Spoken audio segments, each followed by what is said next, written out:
পারবো না। বিয়ে করতে পারবো না মানে কি? মানে আমি আপনাকে বিয়ে করব না, আপনার বাবা মা যদি আপনাকে আমার হাতে তুলে দেয় তবেই আমি আপনাকে নিজের করে নেব, নয়তো কোনোদিন না।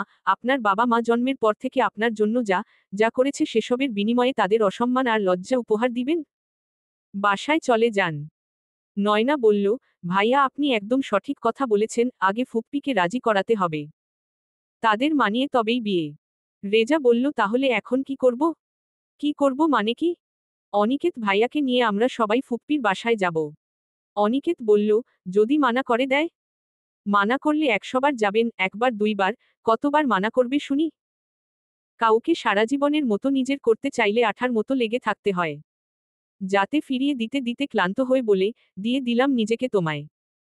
নাহিদ বলল, রেজা তুই জিতেছিস। ভাবির মতো বউ পেয়েছিস। আচ্ছা শোন, তোরা যা, আমাকে বাসায় যেতে হবে, ইম্পর্ট্যান্ট কাজ আছে। শোন, আপডেট জানাবি কিন্তু। রেজা বলল, শালা তোর ইম্পর্ট্যান্ট কাজ বলতে তো ভাবির ঝাড়ি খাওয়া যা হহ।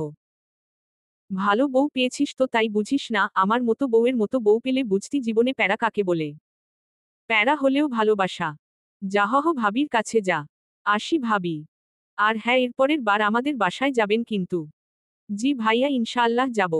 নাহিদের সাথে সবাই একসাথে বের হলো। নাহিদ নিজের গন্তব্যের উদ্দেশ্যে বেরিয়ে পড়ল। জিয়ান বলল, তোমরা গাড়ি নিয়ে এসেছ? হুম। জিয়ান চুপচাপ কিছু একটা ভেবে নয়নাকে উদ্দেশ্য করে বলে, তুমি শিওর তুমি ফুপিকে রাজি করাতে পারবে? কেন আপনি শিওর না?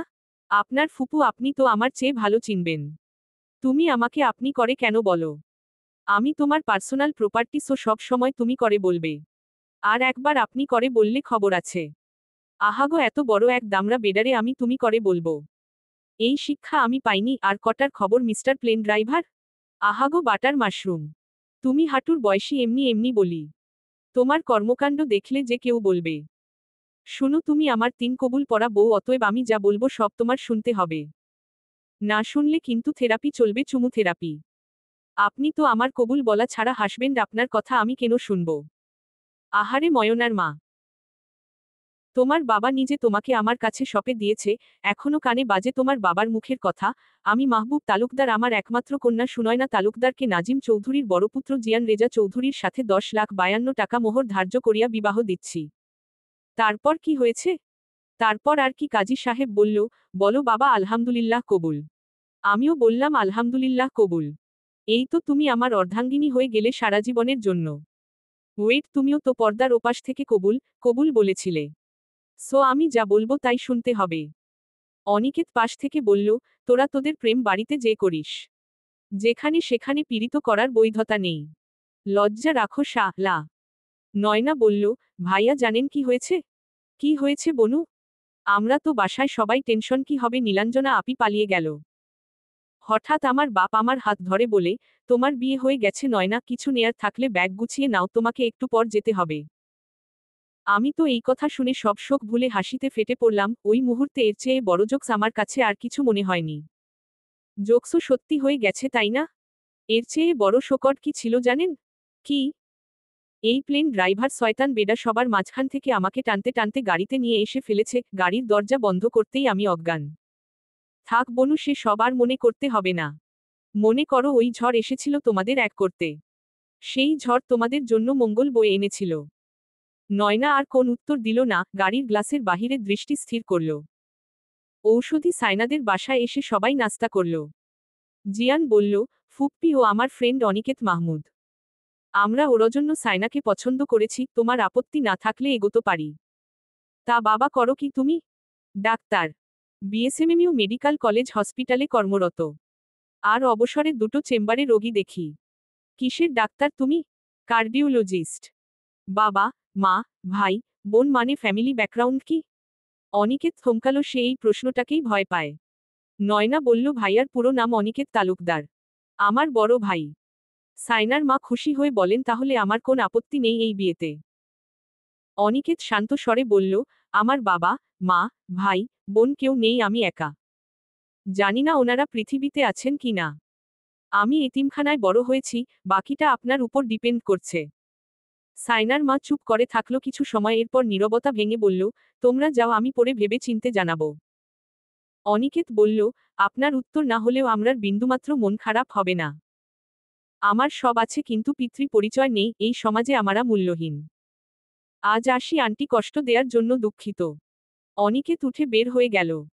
জিয়ান নয়নাও পেছনে পেছনে বের হলো। অনিকেত বলল, রেজা তোর কাজ হয়ে গেছে, তুই বের হ, আর আমাকে সান্ত্বনা দিতে হবে না, বাস্তবতা মেনে নেয়ার মতো ম্যাচিউরিটি আমার আছে। নয়নাকে উদ্দেশ্য করে বলল, কিউট বনু, তুমি কিন্তু লাকি গার্ল। রেজা ছেলে হিসেবে তো ভালোই, তবে হাসবেন্ড হিসেবে বেস্ট। সব সময় একে অপরের ছায়া হয়ে থেকো, সম্পর্ক মজবুত রাখে বিশ্বাস, ভরসা। কখনো এই দুটো হারাতে দিও না। অনিকেত চলে যেতেই জিয়ান নয়নাকে বলে, তাড়াতাড়ি চলো তো। আরে হ হ, আমরা যাচ্ছি কোথায়? হানিমুনে যাচ্ছি। আহাগো মিস্টার প্লেন ড্রাইভার, আপনি হয়তো ভুলে যাচ্ছেন আপনার প্লেন আপনাকে ড্রাইভিং করতে ডাকছে। সো তার কাছে ছুটে যেতে হবে, সে খেয়াল আছে। দরকার পড়লে তোমাকে সাথে করে নিয়ে যাব, হানিমুন হবে বিমানের ককপিটে। আহাগো শক্ত কম না। শখ কম হবে কেন, শক্ত বহুত। চলুন বাসায় যাব। উহু, বাসায় না। তোমার সাথে নিরিবিলি প্রাকৃতিতে কিছু হৃদয়স্পর্শী কথোপকথন আছে, যেখানে শুধু তুমি আমি আর আমাদের হৃদয়ের কথা হবে। আপনার বাসার রুফটপ কি কম নিরিবিলি? তাছাড়া সাউন্ডপ্রুফ রুমের মধ্যে দরজা বন্ধ করে বুঝি হৃদয়ের কথা বলা যায় না? উহু, রোমান্টিক কথা বলার জন্য রোমান্টিক প্লেস লাগে বেব। হাঁটুর বয়সী তো, তাই তুমি এসব বুঝবে না। আমাকে হাঁটুর বয়সী না বলে, নিজেকে কাকুর বয়সী বললেই তো পারেন। কি বললে আমি কাকুর বয়সী? 28 বছরের যুবক, দ্য মোস্ট হ্যান্ডসাম ক্যাপ্টেন জিয়ান রেজা চৌধুরী। 17 বছরের জ্বলন্ত রূপবতী কিশোরী সুনয়না চৌধুরী। উফাফ, আমিও তোমার রূপে জ্বলতে চাই। নয়না কানের কাছে মুখ এনে ফিসফিস করে বলে, ছুঁয়ে দিলেই জলে যাবেন, আমি আগুন কন্যা। জিয়ান নয়নার কাজ ঘেঁষে বলে, দুষ্ট বউ, তুমি ছুঁয়ে দিলে আমি জ্বলন্ত অগ্নিগিরি। আমার উত্তাপে তুমি ভস্ম হয়ে যাবে, ছুঁয়ে দাও বেব। চলবে। পরবর্তী পর্ব পেতে চ্যানেলটি সাবস্ক্রাইব করুন।